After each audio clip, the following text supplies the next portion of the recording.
Hello, hello, and welcome back to Lovely. Happy Friday, everyone. So the past few episodes that we've done on Lovely have been very interesting. If you haven't gotten a chance to listen, I definitely would encourage you to listen to Jessica Lanyato's episode where I met with a humanistic astrologer. She's a psychic medium and she's an animal communicator. Lots of exciting, great stories there. She also read my birth chart. So am I going to find my husband or not? If you're interested, go listen to that one.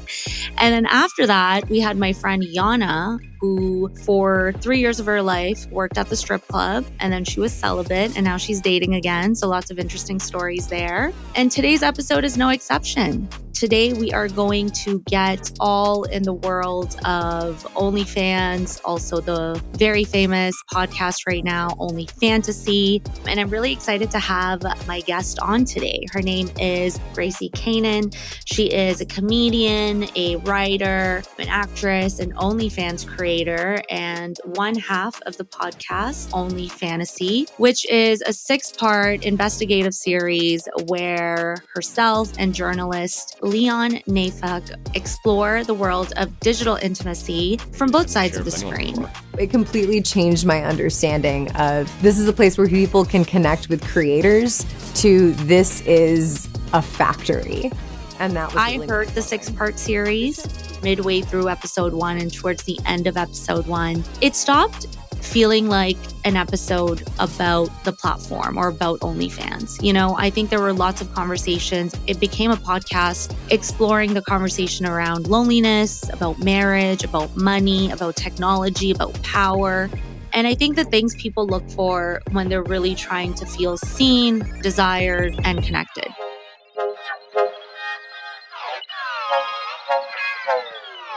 So we're going to cover all of that.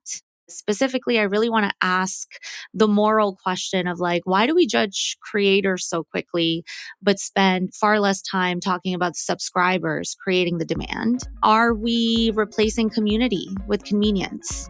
Also, what happens when intimacy becomes a marketplace?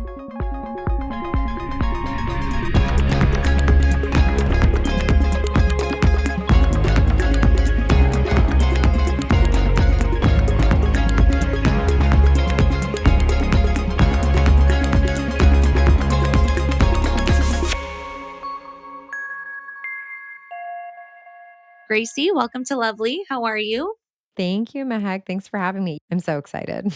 You know, one of the really refreshing things about the podcast that I really liked is Leon is great. You know, he has his AI voice and then he switches back to his normal voice. But you bring that very human, but also comedic element that just lightens the mood in some really serious and hard hitting conversations.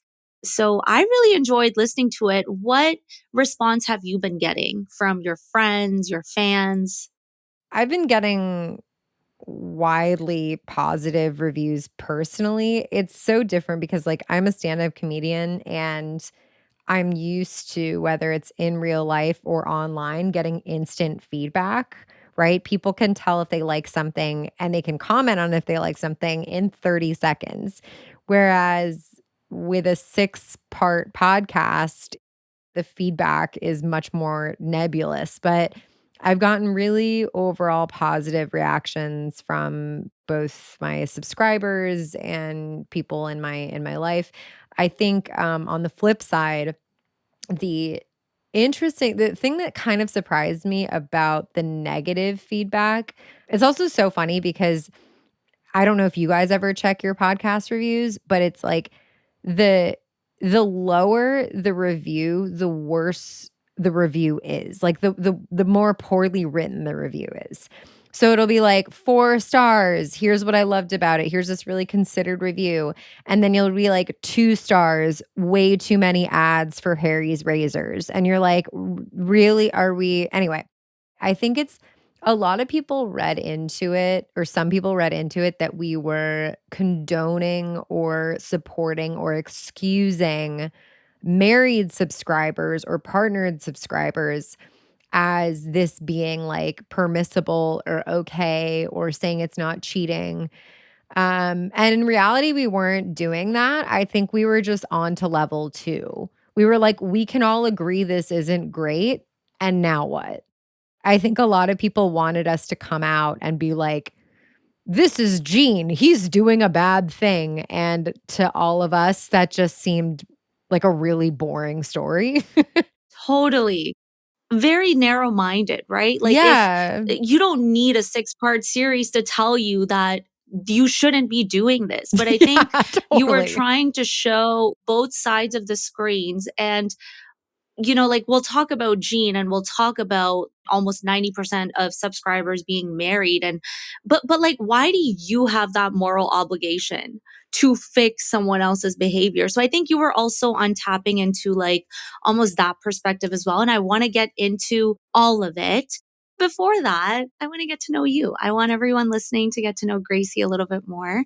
And the question that I always like to start with is, would love to know, what is your connection to immigrant identity, and how growing up shaped the way to what you're doing now, and the way you think? Oh my god, that's, like, such a loaded question. I'll just start with the facts, which is my mom is an Indian immigrant. She came here by way of England. I have a lot of jokes, and my pretty much every racial identity joke I have, like, is about being mixed and having a confusing identity, which I used to be, I think, really sad about not being able to be like, I'm fully Indian, I'm fully in the culture, I totally get it. I'd be like on a show with like Usama Siddiqui and Pranav Bahari, and then it was like Gracie Canaan. But I think that is my experience. That's also so much of the American experience. So even my mom is whitewashed. She is genetically 100% Indian, but she grew up in England. So, coming here, she doesn't even have her Indian passport anymore. And then my dad is like very white California, raised, but Greek on that side. So I have like a crazy story about like my great great grandmother like fleeing Macedonia to come here. And it's just really interesting because I feel so disconnected from it. Like, I've never been to India, but my identity is very like confused. Like, my grandmother is very Hindu. She's Tamil. Sure, her grandfather was like mayor of a town in Chennai. And then I'm like, I'm over here. So, yeah. I like to start with that question to hear a little bit about like your connection to the identity, but also just really want to get into what we're here to talk about. I listened on the podcast. You were doing your day job, you were in school, you had a lot of student debts, and then you found out that there was this platform where you get on, you offer either companionship, you're posting pictures, you're customizing the intimacy that people want to buy. And then you got started on OnlyFans. And something that really stood out to me was you labeling yourself as the professional girlfriend. So if you can share, kind of like that moment where you're like, oh, I'm going to do this. What does the professional girlfriend title mean? I had opened an OnlyFans like a year before I actually started doing it. I was like, this is probably maybe something I'll mess around with. So I think it was professional girlfriend right from the beginning. From 18 to 32, I had been single for a total of 10 months. Like, I was always in a relationship, which is so funny because people see me now and they're like, "You're the ultimate, like, single slutty clown." That, like, routine of being a girlfriend, like, the good morning text, the, like, "Are we planning a trip?" Like, "When's our next date?" You know what I mean? It was really, like, second nature to me. So I just kind of named it that because I'm like, "Oh, I have all the experience of, like, being your girlfriend, and now I can just do it for hire." And then I guess about a year later, I had a comedian friend who was like, "Oh, I'm just messing around on OnlyFans, like, I'm posting these, like, pretty safe for work things, and I made, like, $400 from this video." And at the time, I had just poured my money into, like, a personal project, my first short film, which I had prepared to do. I was like, "I'll just burn it all down." That's the nice thing about not coming from money and also starting adulthood in so much debt is you're like, "I can't have less money." You know what I mean? You're like, I can You can't go always backwards. Yeah. I had a full-time job at the time. I was like, "How do I bolster my savings?" So I tried that, and then in the first month, it popped off with, like, $4,000. And I was like, "Oh, that's" like, I think people were just curious and just wanted that proximity. It was a little stressful at first because now it's like my inbox, I always have at any given time between my 2 pages like 250 to 300 unread messages. Like there's never any way I'll get to the bottom of them. But at the beginning I was like, I have to get to the bottom. Like I was like glued to I was like, I have to. And then what they don't tell you is as soon as you answer one message, you can't go to the next one because that person responds. So oftentimes, even after a half hour of chatting, somehow the messages multiply. It's crazy. I mean, it's good for business. Like your business is booming. So, like, more messages, the better. But it was also very interesting to hear some of the tactics that the creators were using to manage the load of responding, like chatters and getting agencies and things like that, which I know came in later. So, you're starting OnlyFans. I'm going to address the elephant in the room. Like when someone hears, oh, you're on OnlyFans, or even when you're like telling yourself or you're telling your family and friends, was the professional girlfriend title almost a way to kind of ease the thing or like justify it to yourself? Probably, yes. Like, it was like, "Oh, I'm providing," like, I can say like, my mom knows that I do this, and she's like, "I don't," like, she also found out that I do dancing from a podcast, like, when I did dance, and I was like this was, like, 5 years ago. I was like, "I didn't know you knew what a podcast was, let alone, like, listen to my friends chat podcasts." But, yeah, I think it probably softened the blow to myself, to other people, but also it's like play to your strengths, and that is the thing I do best. Which, sometimes I wish I did something else better because being that professional girlfriend and having most of your income, whether direct or indirect, coming from those relationships, like, is a big emotional lift. I think it's like play to your strengths. What do people want from you? Like, and for me, it's conversation and quippy and like flirty, back and forth and things. So it probably started maybe to soften the blow, but then it also quickly became like a brand.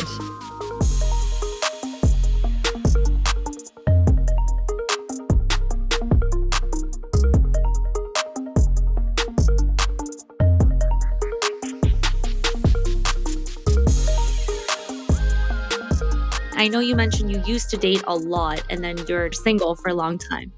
Are you dating right now? Yeah, I was in relationships for a long time. I am like currently kind of in like my second period of like incel-ness. It's Wait, tell me it's more. not incel, but, like, this is probably, like, the longest I've gone without physical intimacy, which has only been, like, a month, but, That's a long time for you. like, I think the longest I've gone is, like, 9 months. I definitely noticed a correlation to my need for intimacy and the emotional energy that I have to give to dating and romantic partners and how active I am on OnlyFans. Like, I am almost sure that if I did not do OnlyFans, I would probably be dating more. And why is that? Do you think you would have more time to give to a person, or do you think that you would be able to be yourself more authentically? Like, would you hide this from a partner? Do you think Never. okay, so that's not the thing. Like, it's not like you are not dating because you're No. scared of someone accepting it or not accepting it. It's like, this is who I am, take it or leave it, which as it should be. Okay, so it's just you don't have enough time for dating right now. I already have a very full life, like with my comedy and my passions and my friends and my family. It's really hard to justify going out and taking a gamble on like even something like even an hour. I feel like the guys that I talk to on my page, especially in like my VIP circle, I have more interesting conversations with them than I have with like people I've gone on Hinge dates with. And who knows, maybe that's because the anonymity creates more comfort or whatever, or I've known them for longer, I know them better. And it's this thing of like, there's already a trust there. They're already supporting. It's like if I sit, and I know this sounds very sad, and people would be, it would be understandable if someone listened to this and they're like, wow, that's like depressing. And I get that. So I'm trying to explain it in a way where it's not. But it's like, if I'm going to spend 2 hours talking to a guy, I'd rather spend, at this point in my life, I'd rather spend that time talking to someone interesting and then they tip me, or giving me fun content ideas, or being on a live stream and like having fun. Like I know it's going to be fun, and not only that, but I know it's going to be worth my while. Like how many times have we been on dates and we travel, we dress up, we go there, we end up spending $40 somehow, even if they pay, we end up spending, and then we come back and I'm like, well, now I get to talk to someone. And by the end of the hour, if I'm chatting with multiple people, I make like $200. And then I go over to my best friends and we have a movie night. So it's like, And you're like, that was a waste of my time. Trust me, I get it. Can you give us examples of what are the type of conversations that you're having on OnlyFans? I mean, they run the gamut. Some are, there's the basic like sexy sexting conversations. That's usually like late at night when people are in a mood and you go back and forth, and that gets like fun and spicy.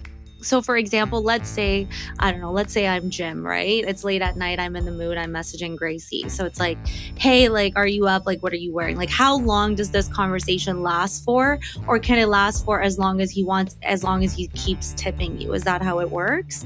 It lasts until I get tired. Like the other night, I had someone who would have gone, like I could have bled him dry, and I was just like, I'm tired. Like, and are you just texting or exchanging photos, videos? No, I was exchanging photos and videos, and it was like people really love the in the real life, like what are you wearing? And a lot of it is based on trust too. If it's someone I know and has been there and I trust and has spent a lot of money on me, I'm not charging you. I could not charge you anything for the session. You know what I mean? Because like, or at least for like 15 minutes or something. If it's someone new and they're like, do you do sexting? I go like, it's this much for this amount of time and then extra for blah, blah, blah. For me, it's what I call intuitive pricing. So it's like if someone is great to talk to and if they're respectful and if they make me feel appreciated, like, honey, I'm giving you 75% off. When I was listening to all the stories and the way you and Leon portrayed it, when you just look at OnlyFans, like at the surface, it is a marketplace for intimacy, right? You're buying, selling, receiving, like all of that. And I understand that the subscribers are filling that intimacy gap because a lot of the men on there are married. They are in unfulfilling relationships. They don't talk to their wives. They don't feel desired. They don't have anyone to desire. So they're coming on this platform to customize whatever fantasy they have or whatever intimacy they want, and they're receiving it from you. On the flip side, I know like in the 6th episode, you met Gene and you were getting emotional and you were almost like, like, I like this conversation. He asked about your cat and he asked about this. Are you also getting that in some way, shape, or form? Like, are you like not dating and, when you crave that intimacy, you feel like, well, I'm getting it a little bit from here. Like, does it work both ways, I guess? Yeah, it does. I mean, not as much.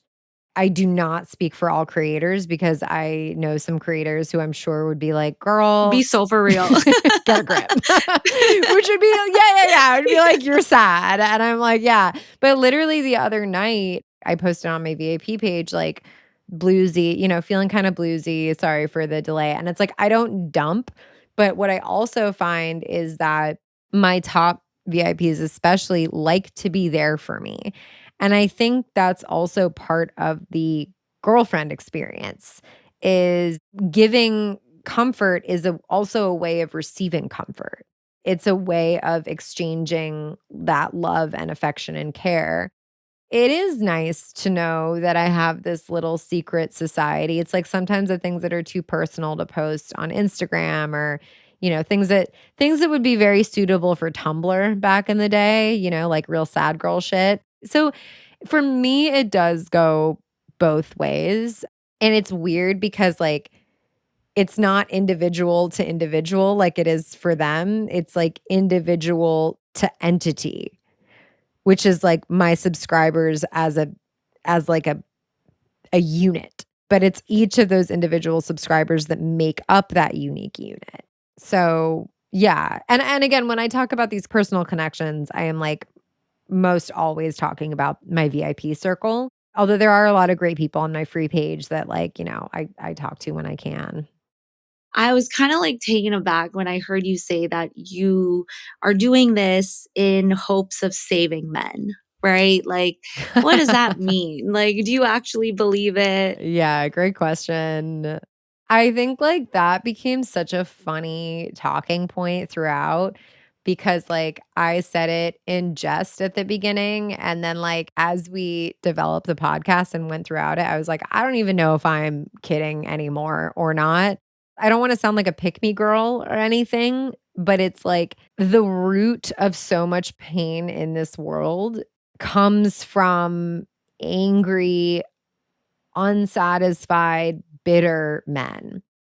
Liz Plank has a book for the love of men, right? So it's like if we can kind of get into the cause, that male angst is the mountain spring of so much of the pain that trickles down in our society that what if it starts there? What if it's like there was this, I think it was like maybe This American Life episode, I can't remember exactly, where they talk about the accident and mortality rates on an oil rig, and it's all men. And they basically do a week long or a couple weeks long, workshop, trust building workshops and, camaraderie building, and how the death rate and the mortality and accident rate decrease significantly. I don't know. It's not like I'm like, "Oh, I'm a bleeding heart for men." It's like, no, everyone has their issues, but can we stop the source of anger there? It's a little ambitious, I will say, but yes, It's ambitious. I'm yeah, not going to do it. yeah.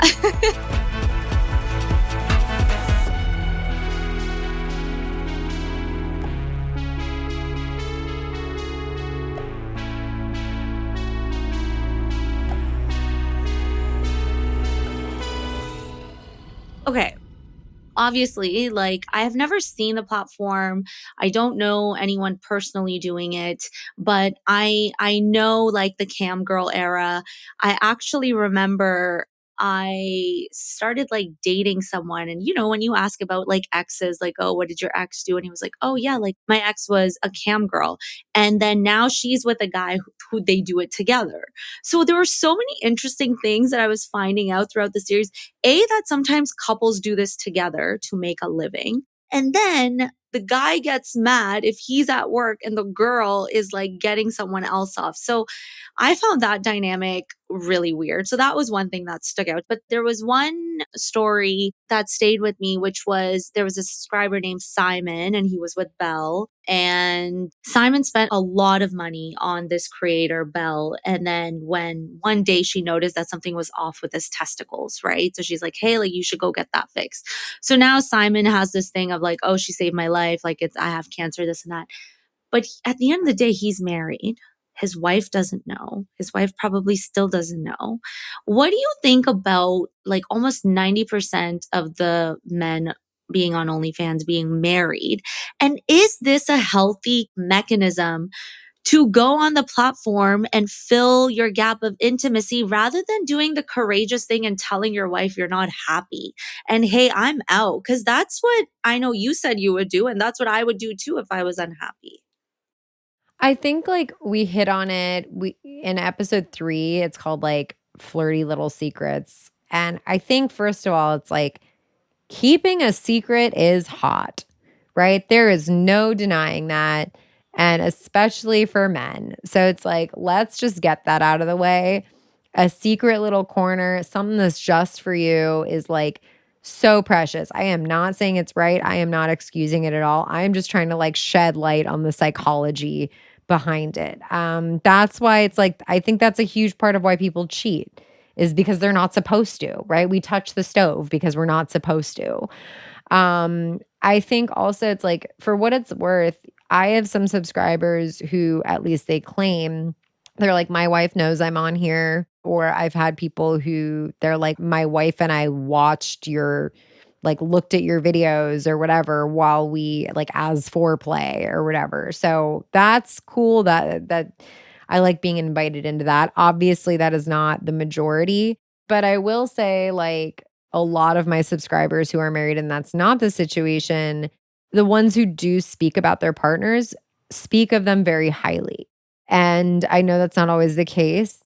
What am I gonna do with that? What am I honestly, listen, if I'm the wife, oh, wow, thanks, honey. You're jerking off to Gracie, but you're saying I'm a great individual. Fuck off. Yeah, oh, for sure. It's very confused. And I would never engage with someone who was like, "Yeah, my wife's a real bitch, blah, blah, blah." I'd be like, "Yeah, sounds like you're the problem." It's like, I don't need those people. I can afford to tell them to fuck off.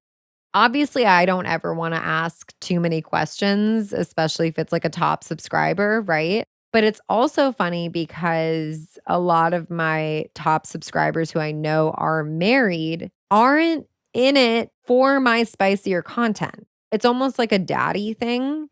Like, they like to just, like, tip me a lot. I think it might be like they wanna take care of something a lot, but yeah, I mean, we do often ask for like, is this a crutch or training wheels? Like, and I think it's it's the same as anything else. Like right now, it's like I stopped drinking 6 months ago, right? When you take whatever that is away, the alcohol, the vape, the porn, the OnlyFans, like you do have to deal with the real shit. So there's no doubt in my mind that it is a distraction. It's your binky. And what I will say is like sometimes you need that for a certain period of your life to get through something. And then there's a time where you're like, "Okay, I'm ready to deal with this thing." So, I don't know. Again, I'm not condoning it. I had a friend who caught her husband on his coworker's OnlyFans and blasted him, and I was like, "Dude, come on." Like, I would never condone that, you know what I mean? It ended up being great for them and a very hilarious story, but it was all his stuff. When you say it ended up being great for them, great how? For who? Oh, it just made them way more open, and this person is not the type of person to shy away, but it was proof that, like, people do that to avoid the hard conversations. A subscriber's long-term partner messaged me and was like, "Hey, I'm this person's girlfriend and slash, like, cancer survivor, like, in recent recovery for cancer." Again, not excusing it at all, but piecing everything together, I'm like, I can infer what was happening in this guy's life. Like, he was trying to be a great stepdad, being a great, partner, was a veteran, all this stuff, and this was his outlet. It was like this was his thing about, like it was his, like, going to the gym. Now, what I would say be, I hope instead he's going to the gym now. But, and I just wanna clarify also at the time, like, I didn't know any of that. I probably would have talked to him through it. Look, I am not sitting here and even in my thoughts am I thinking it is your responsibility, Gracie. At the end of the day, you are there to give something just like they are there to give and receive something. Like you're doing what you need to do and they're doing what they need to do. And that's why I think the bigger conversation is we put so much emphasis and blame on the creators that are providing this content. But if all of these subscribers stop paying tomorrow, there is no industry, there is no platform. So who holds the power? So that's one thing. A question that I had in mind as you were telling your friend's story is how would you feel if you were in a very committed relationship with like a future partner and you saw them subscribing to someone else's OnlyFans content, what would your reaction be? I mean, given my whole being, I would be like, "Come on, bro." Like, I don't even think I would be straight up pissed. I would just be like, "Are you serious? This is so Yeah. embarrassing." Like, I would be like, Mhm. "What is it? What do you need?" In my ideal relationship, we iron out a lot of that stuff beforehand.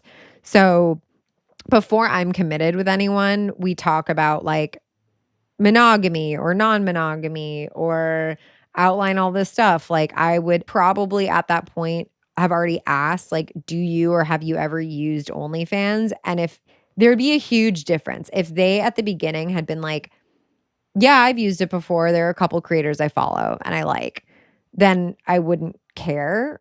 If it was like, "Ew, I would never, blah, blah, blah," and then I catch you, then I'm like, "Okay, Republican senator." Like, then I'm grossed out by, like, whatever your shame is. So, for me, it would be, like, not so much the thing itself, but, like, "Why are you keeping this from me?" And, so I would be displeased, and it also depends on who it was. Like, truly, I mean, obviously, if it's someone I know, that's a problem. If it's, like, someone age appropriate versus not age appropriate. So I feel like I'm a weird person to ask because there's so much nuance there because I'm so in the world. I would mostly be like, "This is lame. What are you doing?" Like, First of all, don't be disrespectful, and 2, don't make me look stupid. Like, that's, like, the other thing. yeah. Yeah. And also don't infantilize me by being like, "I'm hiding this from you, blah, blah, blah." It's like, "No, this is, like, actually my job." And then it also depends, like, are you tipping well? When I was first starting my OF, I remember I was, like, hanging out with this guy, and he was like, "Oh, yeah, I'll be on OF sometimes." And I was like, "Let me see your blah, blah, blah," like, looked at his phone over, and I was like, "I just wanna watch you interact on it." And he would just be, like, sexting with these people and then not tipping them, and I was like, "That's such an ick." It's not an ick that you're on OF, it's an ick that you're being cheap about it. Like, support your local businesses. Yeah. And it's such an ick when we go out to eat or for dinner or something and you're not tipping well. It's the same mentality. Oh my god. It's the same thing. For me, it's like OF isn't about the thing itself, it's indicative of other icky behavior. For me, it would be different. Like OnlyFans, I would consider it cheating. There's a certain line that I draw. Like, even for example, I would be hesitant to date someone that while being in a relationship with me, you're watching porn every day. Like, I don't understand the concept. Like, what are you not What am I getting? not giving? Yeah, But totally. also, there are other psychological things that happen in your brain when you watch porn. You view women as objects. You view like sex being just an act where you're coming, not about building intimacy. So that's one mindset. But I think with OnlyFans, there's another layer because now you're no longer like, I know they call it parasocial relationship, but you're no longer parasocial because it's not a one-way street. Now both parties are communicating, you know details about each other's lives and you're thinking about them constantly. So like it's absolutely cheating. Like if someone was like, "Oh, like Mehak, like I'm in a relationship with you, but I also want to consistently talk to this person on OnlyFans," like that would either be opening up the relationship or it would be a poly thing. Well, here's a question. What if they were just a lurker? What if they were just like, I just kind of want to see, like, follow this person more intimately. Maybe I'll buy like a few of their spicy things, but like, I'm not going to talk about them. I'm not, my username is like, U478. Well, that's what Instagram Yeah. is, Yeah. right? Like you're lurking. I think Instagram is also like a watered down version of Oh, OnlyFans. Like definitely. I don't appreciate a lurker. It's really tough. For me, my thing is kind of like if I were dating a man, I know too much about them to expect, like, they just they have lizard brains. It is different. I know too much. Lizard brain. I haven't heard that They one. really, really do. Yeah, and they say it all the time. They're like, "Oh, of course, like my lizard brain is doing this after that content." It's like they truly like I will never have the same expectations of a man as I do of a woman. So for me, it's like a don't ask, don't tell. Like, here is what we've agreed upon. Like here are the rules. If we ever want the rules to change, we have to talk about the rules before they change. You can't like cheat on me and then be like, I want an open relationship. Like we have to have the foresight. But it's like part of me is like, because I know they have this different wiring, I'm like, yeah, whatever weird shit you do in your phone on the side, like whatever butts you're liking on Instagram or like weird porn, if it's in the realm of like normal, then that's your own business. Because for me, it's not even like the fidelity. Like, when it comes to relationships, my confidence level is very high. I'm like, "Oh, you wanna leave me? Go." Like, which is probably why I'm single. No, same. What's your take on marriage? Do you want to get married given what you've seen? I mean, I'm really open to anything at this point. Like, I'm even open to kids. I'm open to whatever, depending on who I meet and at what point in life I meet them. Which I used to be very close. I used to be very like, no marriage, no kids, which is probably avoidant tendencies, things like that. There will always be a 5% part of me that grew up with Disney films that'll be like, I'm waiting for my Prince Charming. And then your Prince Charming ends up on OnlyFans looking at his coworker. You know what I mean? So it's like, let's make our own fairy tale at this point.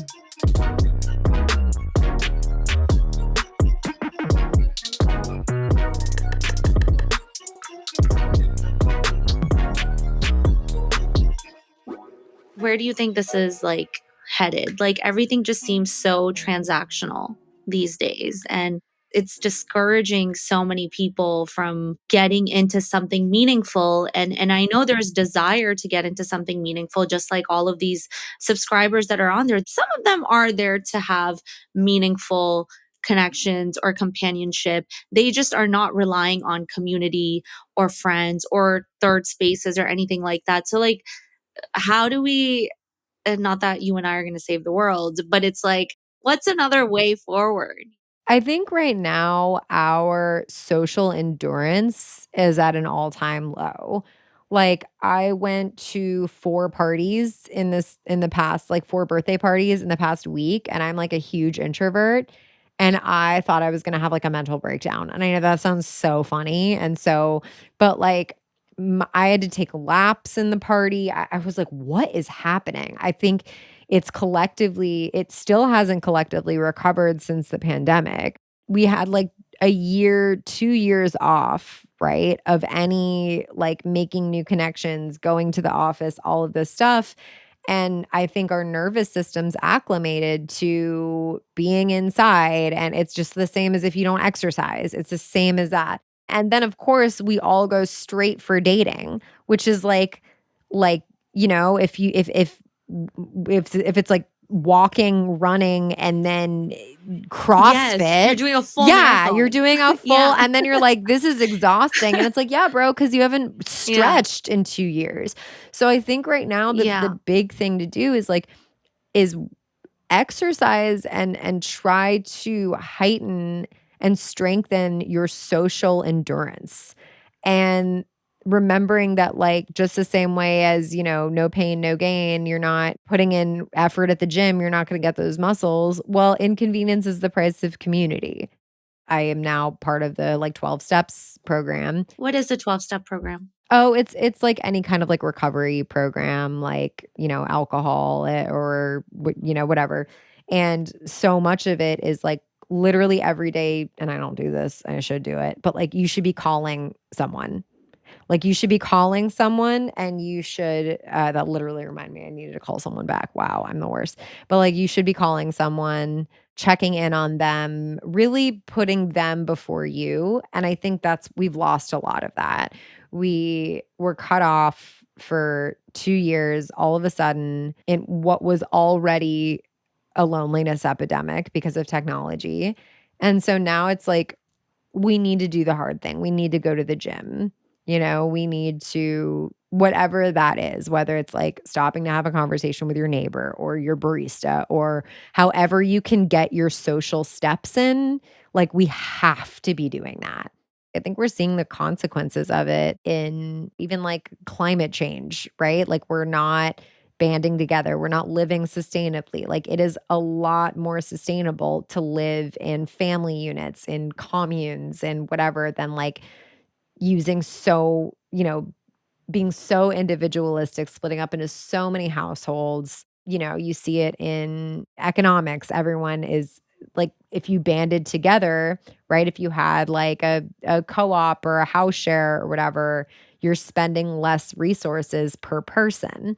So I think, and it's really funny that we should talk about this because it's like a theme that's come up in a lot of friends and my work recently. So let's figure it out.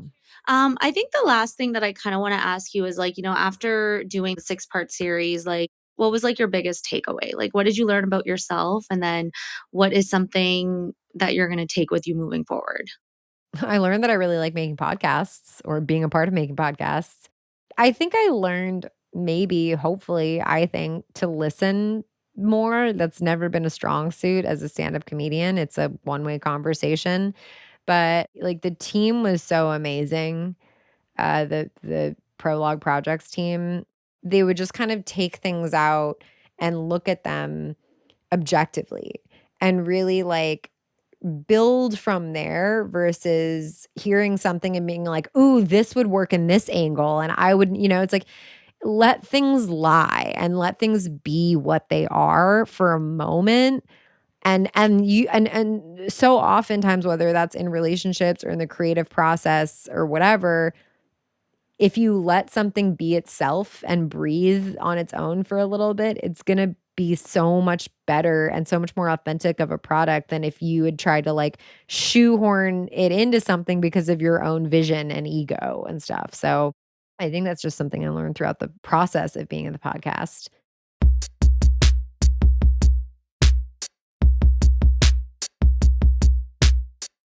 Every episode, we like to end it off with a question left by our previous guest. So, Yana would love to ask you, what does it feel like to feel truly safe with someone, and how can you provide that safety for yourself before seeking it in a partner? Truly safe. I think it feels free is always the word I come back to. Like, my best friend, I was in a very intense mood dip a few days ago, and my best friend came over and she just sat with me. We ordered pizza. We had a movie. It feels, I think the best thing is like so free and present and like singular. I think when you feel safety, you don't have all these guardrails up. You don't have like all of these cogs going.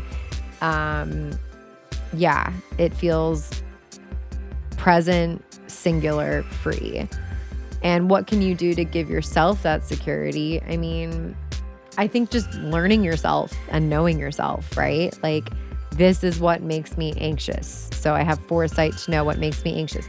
This is what calms me down. This is the type of person I am, and I have to deal with this type of person. So I think it's like knowing yourself and being brutally, radically honest with yourself is the thing that's going to give you that security. Otherwise, you're just developing a vaccine for the incorrect illness. Yeah, you have to self-regulate yourself. I totally agree. And then, Gracie, what would you like to ask my next guest? You know what? I'm just going to do, if you were a bird, what kind of bird would you be? Okay. I think we'll get a giggle out of that. Do you have a show coming up anytime soon? I have a few shows this week. I know this is coming out on Friday. So if it comes out Friday and you're in New York, I'm going to be in Queens. I have like some shows on the road coming up. So you can keep up with that at graciecanaan.com/subscribe.